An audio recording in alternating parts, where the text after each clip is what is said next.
Hello friends, स्वागत है आपका मेरी YouTube channel brothers trading academy में।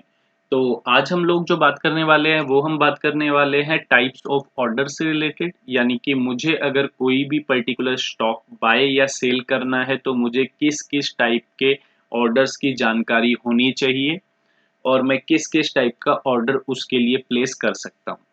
तो चलिए स्टार्ट करते हैं हम। अगर मुझे सपोज फॉर एग्जांपल मुझे एसबीआई स्टॉक जो है वो बाय करना है, तो सबसे पहले मैं बाय बाय का ऑर्डर अगर प्लेस करने जाता हूँ तो इसमें सबसे पहले जो मुझे सामने दिखता है वो दिखेगा आईओसी, एमआईएस और लॉन्ग टर्म की जगह आपका जो है वो डिलीवरी ऑर्डर भी हो सकता है।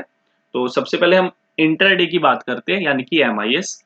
तो इसमें आपको जो ऑर्डर होता है उसकी वैलिडिटी डे की होती है, यानी कि एक दिन की वैलिडिटी होती है। अगर मैंने उस स्टॉक को आज बाय किया तो मुझे आज ही उस स्टॉक को 3:15 से पहले पहले एग्जिट करना पड़ेगा और इसको मैं कैरी फॉरवर्ड यानी कि नेक्स्ट डे के लिए होल्ड नहीं कर सकता हूँ।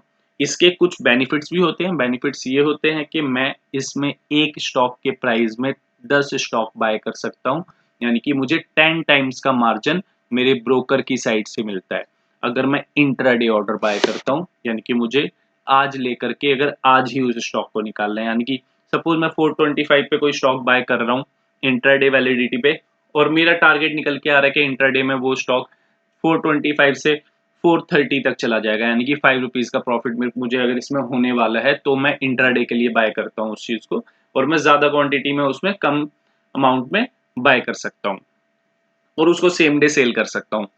नेक्स्ट आपका होता है लॉन्ग टर्म।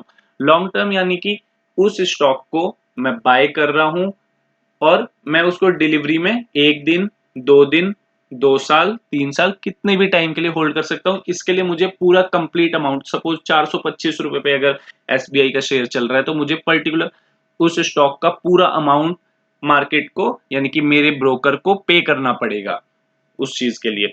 तो चलिए स्टार्ट करते हैं।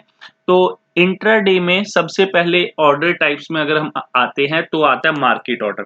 तो ये मार्केट ऑर्डर क्या है?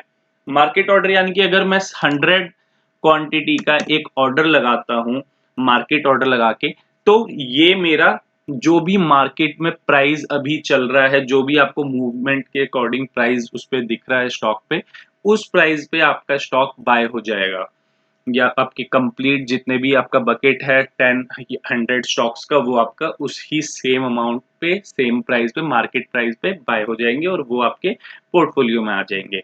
नेक्स्ट आपका जो ऑर्डर टाइप में आता है वो आता है लिमिट ऑर्डर। लिमिट ऑर्डर यानी कि अभी स्टॉक चल रहा है 425.20, लेकिन मुझे ये स्टॉक बाय करना है 422 के अराउंड। अगर वो डिप लेता है या नीचे आता है तो मैं उस रेट पर उसको बाय करूंगा। तो इस ऑर्डर को मैं प्लेस करूंगा मार्केट में, ऑर्डर मेरा पहले ही लग जाएगा, लेकिन अगर उस रेट तक वो स्टॉक आता है तो वो स्टॉक मेरे बाय हो जाएंगे। यानी कि लिमिट ऑर्डर से मैं ऑलरेडी पहले से ऑर्डर अपना डाल करके रख सकता हूं, अगर उस रेट पे वो स्टॉक आता है तो वो उस रेट पर मुझे मिल जाएगा। ठीक है। सेकंड आपका सेकंड लिमिट ऑर्डर आपका कंफर्म है। देन हम आते हैं एसएल।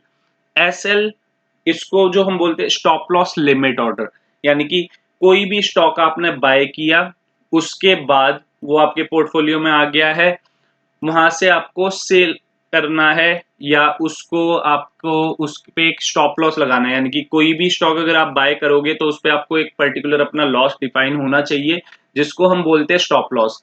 तो उस रेट पर हम स्टॉप लॉस ऑलरेडी लगा करके रख सकते हैं, इससे हमारा लॉस बड़ा लॉस होने से बचता है। यानी कि कभी एकदम से मार्केट में ऐसा स्पाइक आए डाउन साइड का या अपसाइड का जो आपका ना ही स्टॉप लॉस पे आप वैसे एकदम से नहीं निकाल पाओगे उसको, तो उसके लिए स्टॉप लॉस लगाया जाता है कि अगर 425 पे आपने स्टॉक बाय किया है और आपको उसको 420 तक ही डाउन साइड में होल्ड करना है, उससे ज्यादा आप लॉस नहीं लेना चाहते उसमें, या आपके टेक्निकल्स के अकॉर्डिंग वो उसका सपोर्ट है, तो वहां पे आप स्टॉप लॉस पहले से अपने स्टॉक पे लगा के रख सकते हो। तो स्टॉप लॉस लिमिट ऑर्डर अगर आप लगाते हो, सपोज 225 पे आपने स्टॉक को बाय किया हुआ है और स्टॉप लॉस लिमिट ऑर्डर पे 220 का आपने लिमिट लगा दी, तो यहाँ पे आपका 420 के रेट पर आपका स्टॉप लॉस लग जाएगा। नेक्स्ट आपका होता है स्टॉप लॉस मार्केट ऑर्डर। तो स्टॉप लॉस मार्केट और स्टॉप लॉस लिमिट में क्या फर्क है, तो इस चीज पे हम थोड़ा सा डिटेल में बात करेंगे। स्टॉप लॉस लिमिट यानी कि एक आपने इस लेवल पे, सपोज आपने 420 का लेवल है, इस पे आपने स्टॉप लॉस लगा दिया। यहाँ पे अगर स्टॉक धीरे धीरे धीरे धीरे आएगा स्टॉप लॉस लेने के लिए, तो आपका स्टॉप लॉस लिमिट से निकल जाएगा। लेकिन अगर मार्केट एकदम से ऐसे गिरनी होगी, आपका ऊपर से एकदम से डाउन साइड पे स्पाइक मारेगा, तो आपका स्टॉप लॉस लिमिट जो ऑर्डर लगा है वो ऑर्डर लगाकर लगा रह जाएगा। अगर उस रेट पर कोई बायर या सेलर नहीं खड़ा मिला तो आपका वो स्टॉप लॉस लिमिट ऑर्डर लगा रह जाएगा, वो आपका स्टॉप लॉस नहीं लगेगा और ना ही निकलेगा आपका ऑर्डर। तो उसके लिए लगाया जाता है स्टॉप लॉस लिमिट। इसलिए स्टॉप लॉस लिमिट को हम कम यूज करते हैं, स्टॉप लॉस मार्केट को हम ज्यादा यूज करते हैं। वो इसलिए कि अगर वहां से एकदम से मार्केट को गिरना हुआ तो जो भी आपको रीसेंट आसपास का मार्केट रेट मिलेगा उस रेट पर आपका पूरी क्वांटिटी एग्जिट हो जाएगी। तो यहां तक ये चीजें क्लियर है, stop loss limit and stop loss market में क्या फर्क होता है। नेक्स्ट अब हम आते हैं डे में। क्लियर है चीज, डे में आपका डेली वैलिडिटी है, ये डेली के अकॉर्डिंग, ये आपका इंट्राडे में ही मिलता है आपको, या आप इमीडिएट बाइंग साइड के लिए भी बाय कर सकते हो। तो अब नेक्स्ट है आपका आईओसी।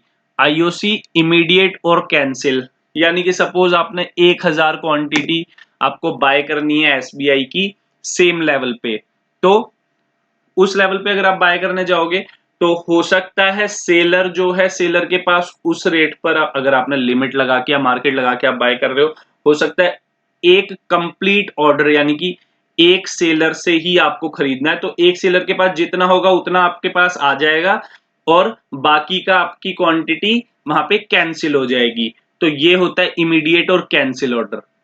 तो ये आपका कंप्लीट टाइप्स ऑफ ट्रेड है। तो आज की वीडियो में इतना ही, बाकी फिर मिलेंगे। Thanks for watching my video guys.